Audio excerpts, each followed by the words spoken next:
August 5 నుంచి శ్రావణ మాసం పండుగల మాసం. ఏ రోజు ఏ వ్రతం అంటే పంచాంగం ప్రకారం ఆగస్టు 5 సోమవారం నుంచి శ్రావణ మాసం ప్రారంభమవుతుంది. దక్షిణాయనంలో వచ్చే అత్యంత విశిష్టమైన నెల శ్రావణం. విష్ణువు జన్మ నక్షత్రం శ్రవణం. ఆ పేరు మీద వచ్చిన నెల కావడంతో శ్రీ మహాలక్ష్మీదేవికి అత్యంత ప్రీతికరం. భారతీయ విద్యా విధానంలో అధ్యయన ప్రక్రియ ప్రారంభమయ్యేది శ్రావణంలోనే. 2024లో ఆగస్టు అంటే శ్రావణ మాసంలో ఏ పండుగలు ఎప్పుడొచ్చాయో ఈ కథనంలో తెలుసుకుందాం. శ్రావణ మాసం అంటే పండుగల మాసం. వర్ష ఋతువులో పరిసరాలు పచ్చగా కలకల్లాడే కాలం. ఇళ్ళన్నీ పూజాదికాలతో శోభిల్లే కాలం. అటువంటి శ్రావణ మాసంలో వచ్చే పండుగలు, నోములు, వ్రతాలతో ఇళ్ళన్నీ ఆధ్యాత్మిక శోభతో నిండిపోతూ ఉంటాయి.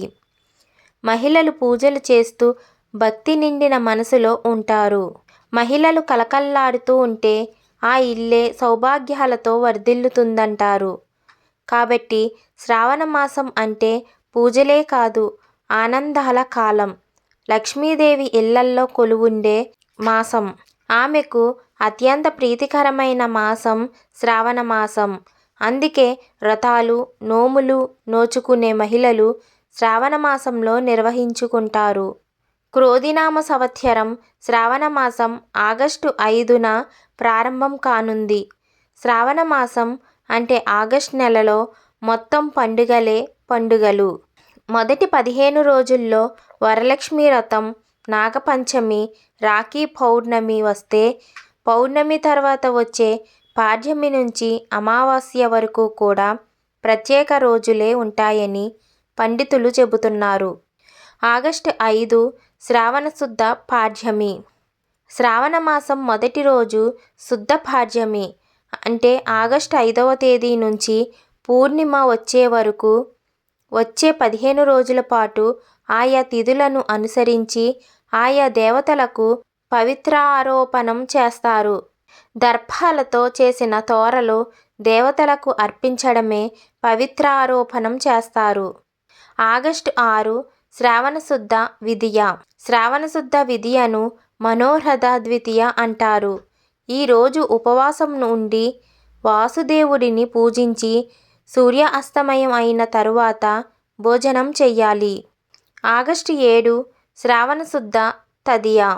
ఈరోజు ఉత్తరాదిన కొన్ని ప్రాంతాల్లో మధుశ్రావణి వ్రతాన్ని ఆచరిస్తారు. ఈ వ్రత విధానం గురించి కృత్యాసార సముచ్చయం అనే గ్రంథంలో ఉంది. ఆగస్టు 8 శ్రావణ శుద్ధ చవితి. శ్రావణ మాసంలో పౌర్ణమి ముందు వచ్చే చవితిని రాయలసీమ ప్రాంతాల్లో నాగులకు పూజ చేస్తారు. విఘ్నేశ్వరుడి పూజకు ఈ తిథి అత్యుత్తమం. ఆగస్టు 9 శ్రావణ శుద్ధ పంచమి. గరుడ పంచమి. శ్రావణ శుద్ధ చవితి తర్వాత రోజు వచ్చే పంచమిని నాగపంచమి, గరుడ పంచమి అంటారు. ఈరోజు విశిష్టత గురించి శివుడు పార్వతీదేవికి చెప్పాడని హేమాద్రి ప్రభాస ఖండంలో ఉంది. ఆగస్టు 10 శ్రావణ శుద్ధ షష్ఠి. ఈరోజు పరమేశ్వరుడికి అత్యంత ప్రీతికరం. ఆగస్టు 11 శ్రావణ శుద్ధ సప్తమి. ఈ రోజున ద్వాదశ సప్తమి వ్రతం ఆచరిస్తారు. ఇది సూర్య ఆరాధనకు సంబంధించిన వ్రతం. ఆగస్టు 12 శ్రావణ శుద్ధ అష్టమి. దుర్గాదేవి పూజకు ఏడాది పొడవునా వచ్చే ప్రతి అష్టమి అనుకూలమే. అయితే ఏడాది మొత్తం అష్టమి రోజు దుర్గమ్మను పూజించాలని సంకల్పిస్తే శ్రావణ శుద్ధ అష్టమి రోజు ప్రారంభిస్తారు. అప్పటి నుంచి ప్రతీ నెల పూజిస్తారు. ఆగస్టు 13 శ్రావణ శుద్ధ నవమి. ఈరోజు మంగళవారం రావడంతో మంగళగౌరి వ్రతాన్ని ఆచరిస్తారు. ఆగస్టు 14 శ్రావణ శుద్ధ దశమి. శుద్ధ దశమిని ఆషాదశమి అని పిలుస్తారు. ఈరోజు చేసే పూజలు, వ్రతాల వల్ల కోరుకున్న కోరికలు నెరవేరుతాయని భక్తుల విశ్వాసం. ఆగస్టు 15 శ్రావణ శుద్ధ ఏకాదశి. దీనిని పుత్ర ఏకాదశిగా పిలుస్తారు. మహిజిత్తు అనే రాజు ఈ రోజు చేసిన వ్రత ఫలితంగా పుత్రుడు జన్మించాడట. అందుకే పుత్ర ఏకాదశి అంటారు. ఆగస్టు 16 శ్రావణ శుద్ధ ద్వాదశి. ఈరోజు శుక్రవారం. పౌర్ణమి ముందు వచ్చే శుక్రవారం కావడంతో వివాహితులు వరలక్ష్మి వ్రతం ఆచరిస్తారు. ఆగస్టు 17 శ్రావణ శుద్ధ త్రయోదశి. ఈరోజు శనివారం కావడంతో శని త్రయోదశి. శని ప్రభావంతో బాధపడేవారు ఈరోజు ప్రత్యేక పూజలు చేస్తారు. ఆగస్టు 18 శ్రావణ శుద్ధ చతుర్దశి. చతుర్దశి రోజు పరమేశ్వరుడికి పవిత్రారోపణ చేస్తారు. ఆగస్టు 19 శ్రావణ పౌర్ణమి. ఈరోజు రాఖీ పౌర్ణమి, హయగ్రీవ జయంతి. ఆగస్టు 20 శ్రావణ బహుళ పాడ్యమి. ఈరోజు మొదలుపెట్టిన ధనప్రాప్తి వ్రతం భాద్రపద పౌర్ణమి వరకు చేస్తారు. ఆగస్టు 21 శ్రావణ బహుళ విదియ. ఈ రోజునే చాతుర్మాస్య ద్వితీయ అంటారు. శ్రీ రాఘవేంద్ర స్వామి ఆరాధన తిథి కూడా ఇదే. ఆగస్టు 22 శ్రావణ బహుళ తదియ. తుష్టి ప్రాప్తి తృతీయ రథం. ఆగస్టు 23 శ్రావణ బహుళ చవితి. గోపూజ చెయ్యాలి. ఆగస్టు 24 శ్రావణ బహుళ పంచమి. రక్షా పంచమి వ్రత దినమంటారు.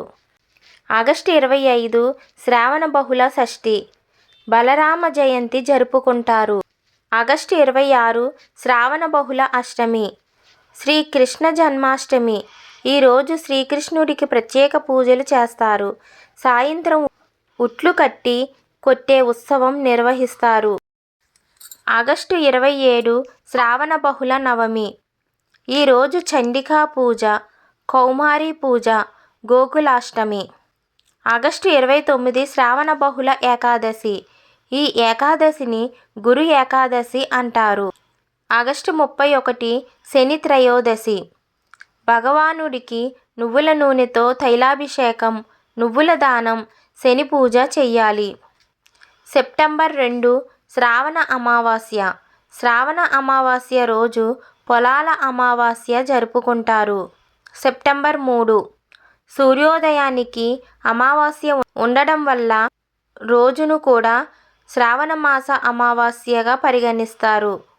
సెప్టెంబర్ 4 భాద్రపద మాసం ప్రారంభమవుతుంది.